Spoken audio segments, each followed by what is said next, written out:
And before we go today, time for some reaction from a Chinese cartoonist to the recent elevation of North Korean leader Kim Jong-un to sex symbol status by none other than the People's Daily.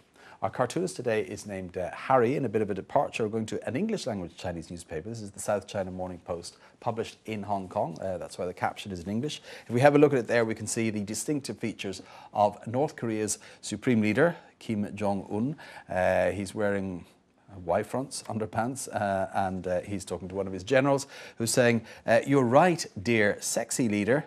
The People's Daily should have checked their facts before they spiked the story." This is the People's Daily, of course, normally the very staid newspaper, the voice of China, the paper of record in China, and it has to do with it producing a 55 picture-long special on Kim Jong-il, having taken a satirical story in the US website The Onion at face value, and this actually said, the Onion story said that it named Kim Jong-un as the sexiest man alive in 2012.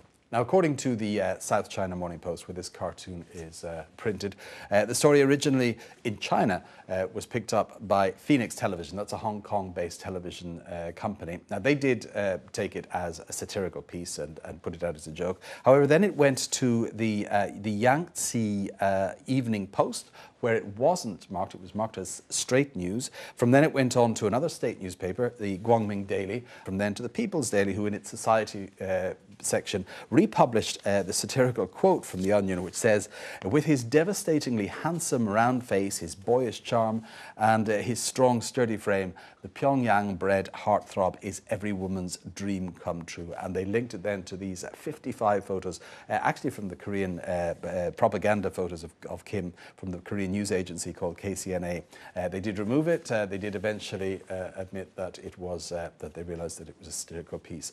But it did spend quite a while as the top searched item on the People's Daily and has caused quite a bit of response here in China. The South China Morning Post said they had contacted the North Korean embassy for a response, but so far they had received